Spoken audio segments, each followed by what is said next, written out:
Compostela. E agora volvemos a Tabarro, a Casa do Porto, unha das últimas incorporacións á rede de comercios rurais.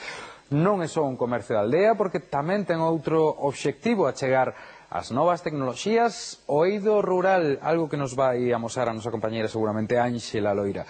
Ánxela, moi boas de novo, que tal?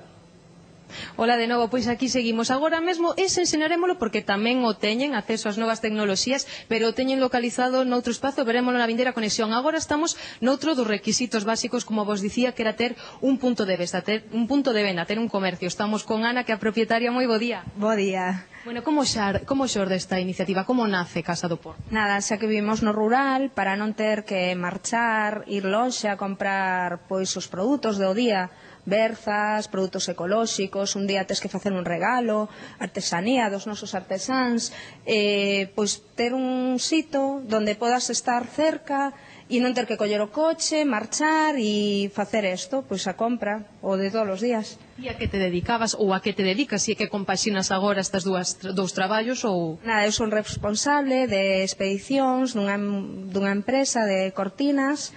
E nada, pois lendo tiñamos algo en idea para facer algo e lemos que había unha subvención e nada.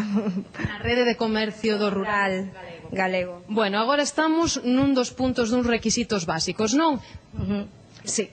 Sí, aquí é a tenda e onde podemos ter todos os produtos. Temos unhas estantes. Tiñades uns requisitos, o que dicía eu, básicos que tedes que ter á venda. Que era? Produtos do día.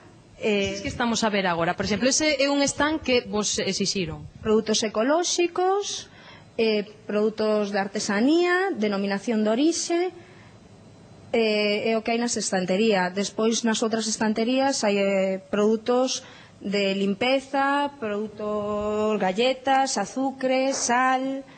produtos estos que estás a falar, produtos de primeira necesidade, sí, e despois produtos frescos, como poden ser as berzas, as patatas e as hortalizas todas. Bueno, levades canto tempo abertos?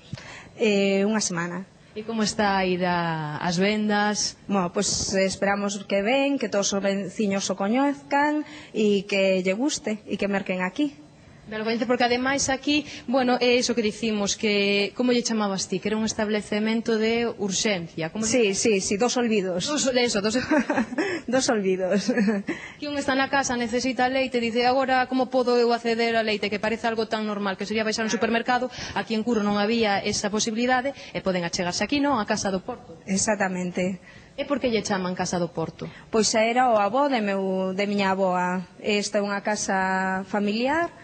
E nada, pois vivimos aquí no rural e restaurámola e nada, sigue coa tradición.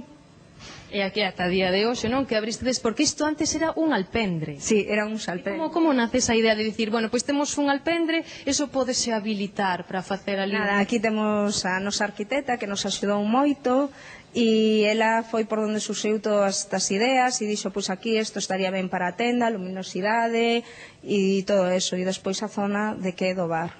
Claro, está dividido en dúas zonas, bar, que era o que falábamos antes, e o que é agora a tenda. Bueno, vemos que está a resultar o negocio bastante ben, porque isto, ainda que pudera parecer que estaba preparado, para nada. Ola, moi bo día, temos aquí a dúas clientas, unha creo que é arquitecta, que non mo quería dicir, e vostede unha veciña daqui. Somos unha veciña dunha parroquia do lado, sí. E ven a mercar moito por aquí? Desde que abriu isto vin un par de veces. E que merca vostede? Pois eso, produtos de primeira necesidade. Gústame coller as verduras daqui e a veces é difícil atopalas. Porque antes vostede que tiña que facer para mercar? Pois ir a Pontevedra. Coller sempre, facer varios kilómetros, facer a compra exclusiva. E despois volver aquí. Entón aquí xa as teño ao lado. Entón está encantada. Encantada. Bueno, pois se están encantados os veciños co que sería este establecemento, co que é o centro comercial, co que é o posto de venta, como estarán co bar? A volta, mirámolo e vemos como está. Toma ya coa nosa saúde, compañeira, moitas grazas. Logo volvemos a Tabarro e seguimos falando con ela, pero antes temos que ir de volta